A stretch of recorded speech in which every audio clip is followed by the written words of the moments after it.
Hi everyone! It has been a little while since I have posted a video. I was quite swamped for a couple of weeks getting all my things reorganizing and leaving for the next leg of my traveling. So I put my YouTube channel on the back burner for a couple of weeks so I could get that all organized, and now I am back out traveling. We are staying in the woods near Bend, Oregon right now, in a really lovely area. So I had a little time and I thought I would get to the backlog of questions that has been asked of me that I want to share about on this channel. So, one question that I have not gotten to yet was asked a while ago. So, again, I apologize for the delay.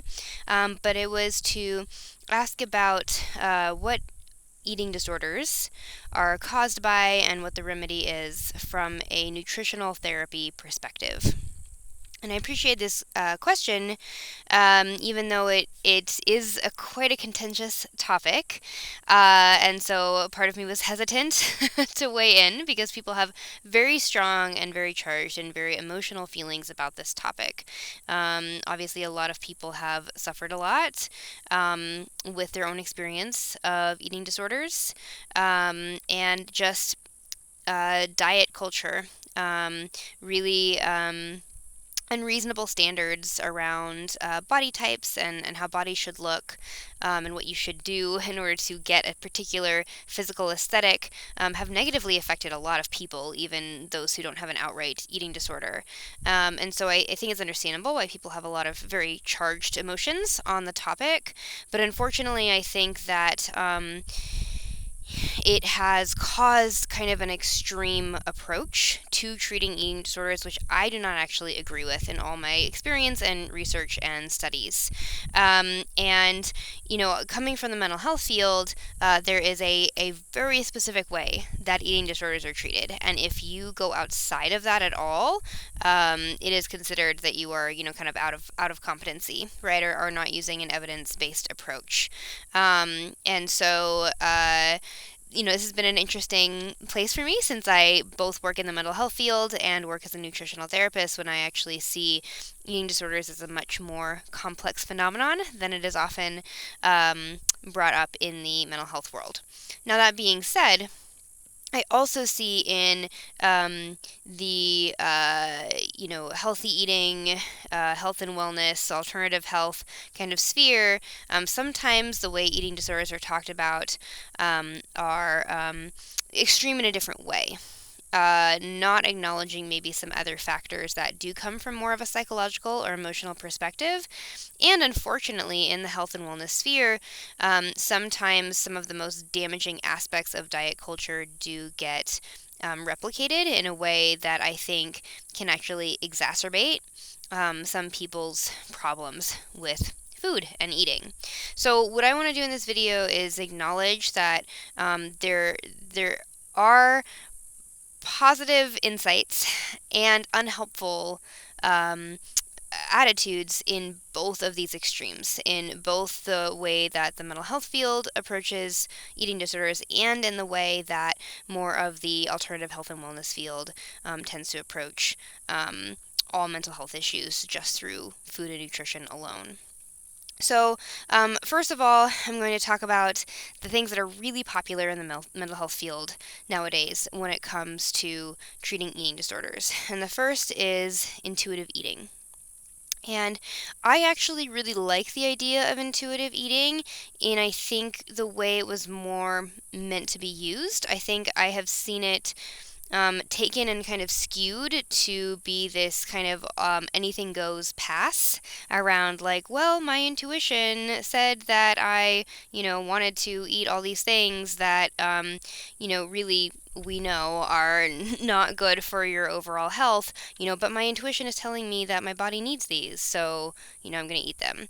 And I think intuitive eating is actually a lot more complicated when you understand metabolic issues, when you understand microbiome issues, when you understand the way that our palates have been hijacked by commodified foods.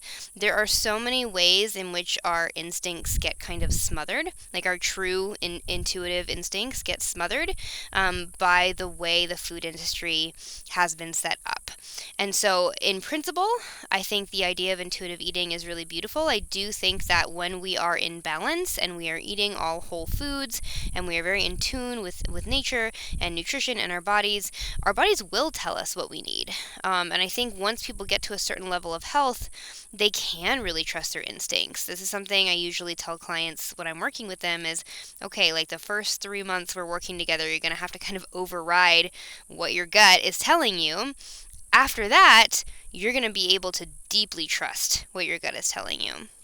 So there kind of has to be an initial reset for a lot of people, and then you can absolutely use intuitive eating. It can be extremely beneficial. So again, I like the principle of intuitive eating, but I think that it is used inappropriately a lot of the times when it comes to how the mental health field is working on treating eating disorders, because a lot of people's eating disorders are not actually having true cravings. Their brain has been hijacked by a number of factors that I'm going to discuss in a minute. Another attitude that the mental health field tends to promote is this idea that all food is good food. And in fact, when you go to eating disorder treatment from at a mental health clinic, they basically make you eat any food they put in front of you, no matter how inflammatory or processed or unhealthy that food is. And if you don't eat it, they say that you are still displaying the symptoms of an eating disorder. I think this is highly, highly problematic. I think the idea that taking away any food or restricting any food at all is immediately a sign of a disorder. It doesn't work in a society when most of the food that is in our food system is non-food. Right? If the food industry was not a multi-million-dollar corporate conglomerate that was creating flavors and nutrients in a lab that are not easily assimilated into the body and have documented very damaging effects on our bodies and brains, I mean, we cannot look at these issues outside of that context, right? And I have seen firsthand clients coming in who were given an all food is good food perspective by a past therapist, and it actually really hurt their recovery because now they're in a place where they're realizing, like, gosh, actually maybe when I eat gluten I don't feel good, but if I try to cut out pasta, that means I'm restricting and that means I am disordered. And so people are actually being taught to override their instincts and their intuition, which is so funny because it's going exactly against the other most popular thing in these spheres, which is the intuitive eating thing. The all food is good food is actually telling people to override that and eat things which a lot of people know are not good for them, but they start getting this mentality: if I try to restrict anything, I'm going to be triggered, and then I'm going to be displaying symptoms of my disorder. And I think this is a really damaging attitude to take. And I think that we need to respect people, that people are capable of having nuance, and people are capable of making more complex decisions about their food choices with, what we know about food and how it affects the body in mind. So those are the main methods that are often used in mental health-based approach in the mental health field when it comes to treating eating disorders, and those are things that I have issues with the way that they're being used. I don't think that they are generally helpful to a lot of people who are struggling. Now, from a nutritional therapy approach, I actually see a lot of organic causes for eating disorder type behavior. A major part of this is protein and amino acid intake, and these are things which the mental health field really refuses to acknowledge, especially in the field of eating disorders. The idea that a nutritional deficiency could actually be contributing to disordered eating behavior is kind of blasphemous to say in the mental health field right now. But I'm putting myself out there. I'm gonna say it. When we do not have enough protein that we have eaten in the course of a day, we are going to have the urge to binge, because protein is probably the most important macronutrient that we intake. I mean, obviously they all serve important purposes, but protein is so essential to every chemical reaction that happens in the body, right? It is truly the building blocks of our tissues, and all the enzymic reactions that happen every day in order to allow us to function. And so if the body has not gotten enough protein in a day, it will become desperate. It will become absolutely desperate, and it will basically cue you to eat anything in sight in order to fulfill this lack of protein need that it's feeling. And so I see a lot of binge eating disorders, or a lot of like kind of bulimia, restricting and binging type of patterns as actually symptoms of protein deficiency. And over and over and over again in my practice, when I help people track their macronutrient intake, and I help people learn how much protein they should actually be getting in a day, and they start actually doing that, often these binging episodes just naturally stop. People no longer have this incredibly intense compulsion to binge when they're actually getting enough protein. So again, like tracking your macronutrients and, all this kind of stuff is, big taboo thing to tell someone with an eating disorder to do, but I see it really benefit people. Another thing is that the things that protein is broken down to in the body are amino acids.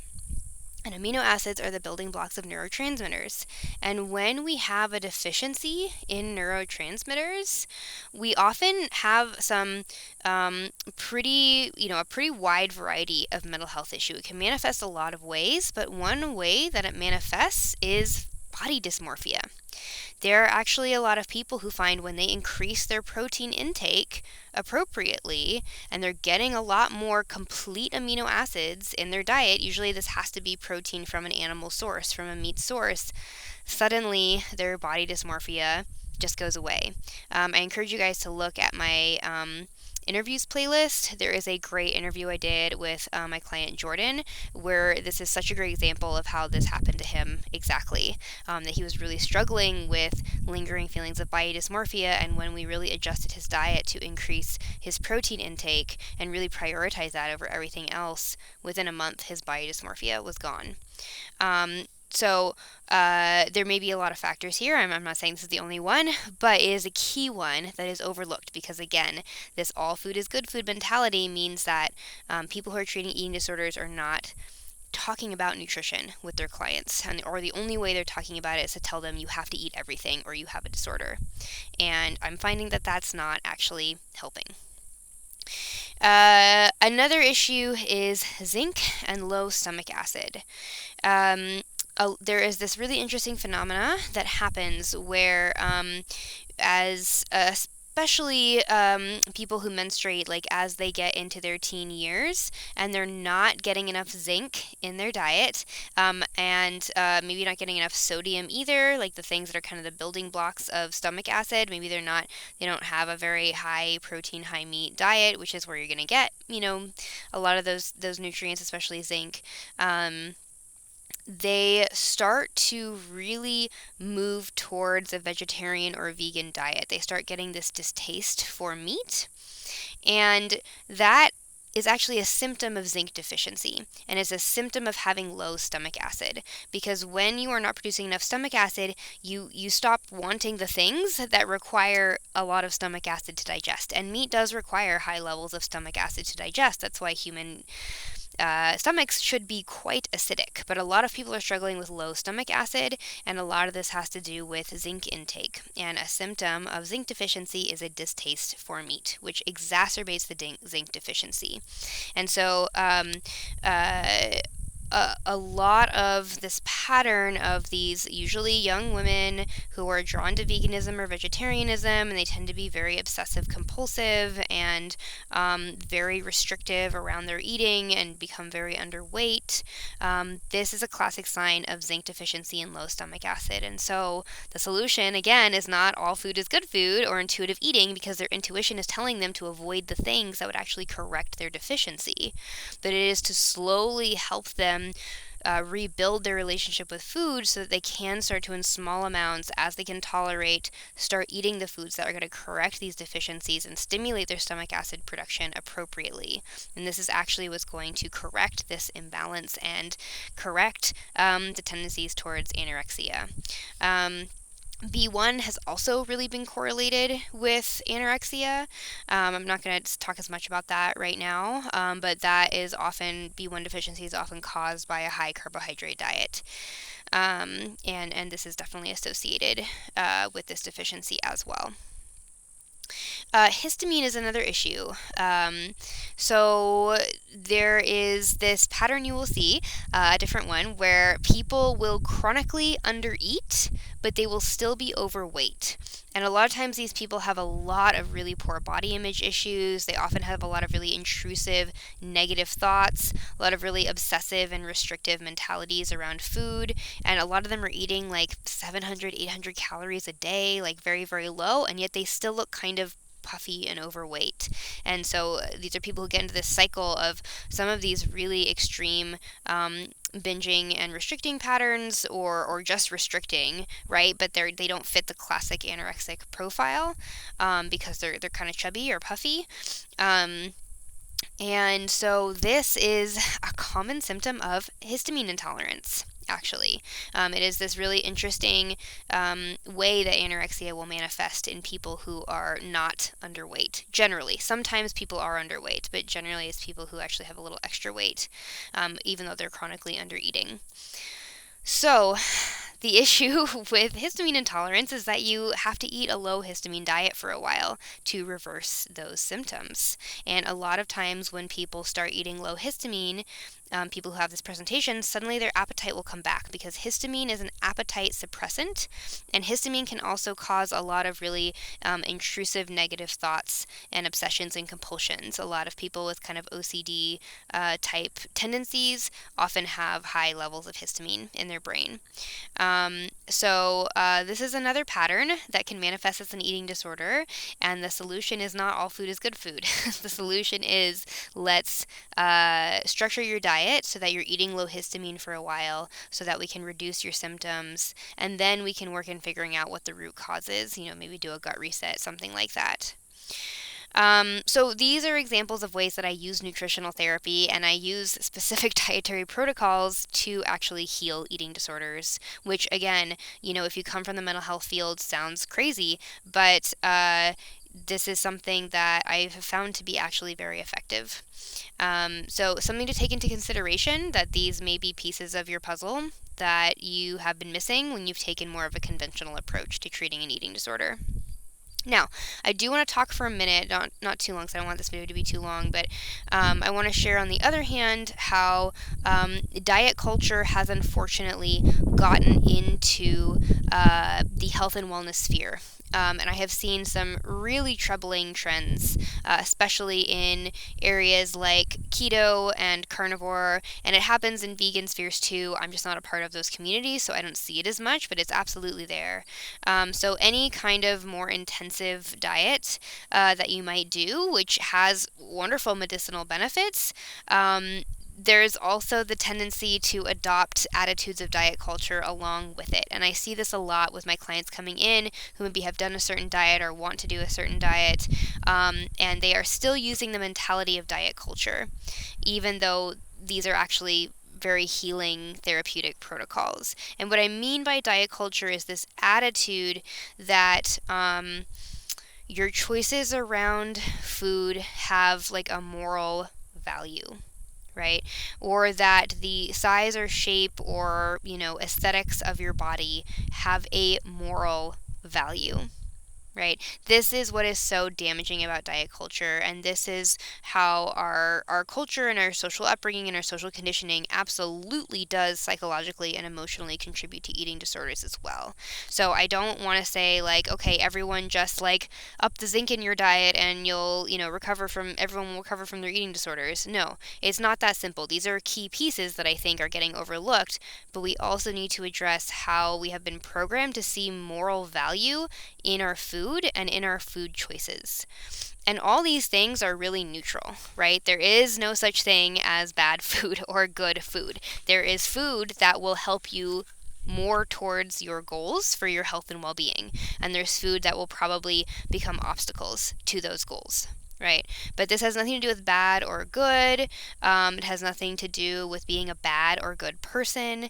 And I have clients come to me all the time just racked with guilt because they made, what they think of as a bad choice. And what I try to say is like, the only choice you made was something that may be an obstacle to the goals you have. It has nothing to do with that food being bad or you being bad. It's just, are you making a choice that is in line with your ultimate goals for your health and well-being? So if you are still approaching any kind of therapeutic diet you're on with this mentality of bad or good or some kind of moral judgment, this is something that you need to address. Or no matter what you do with your food, you're going to do it in a restrictive way, right? I have people who are on extremely restrictive diets, but they're doing it with this incredibly positive attitude. And in my mind, then that's not restrictive eating, right? That's eating towards your health goals, and you are just very much in line and very disciplined with that goal. But if you are approaching the exact same diet with this attitude of like, all other foods are bad and scary, and I'm going to be a bad person if I make a different choice around my food, and, if I want to live up to some kind of like ambiguous moral standard I've decided exists, then, I can't make these other choices around food. That is a sign of an eating disorder, right? So it's not so much about how you're eating, it's about the mentality you're approaching your food with. And that's the part that I think that the mental health field has really right, that I see unfortunately overlooked in the health and wellness sphere, and unfortunately a lot of those kind of moral judgment statements I see perpetuated a lot in that sphere. So it's a balance between those two camps that I think we need to be aware of and consider. So I'm going to wrap this up so this video doesn't get too long, but I am going to be trying to make videos more regularly now that I'm back on the road. So definitely comment and let me know if you have questions, topics that you want me to get to. I'm getting towards the end of my previous request list, so feel free to request topics, or if you want me to follow up on any points that I've made in my previous videos that you want me to get more into depth about, I'm happy to do that as well. All right, take care, everyone.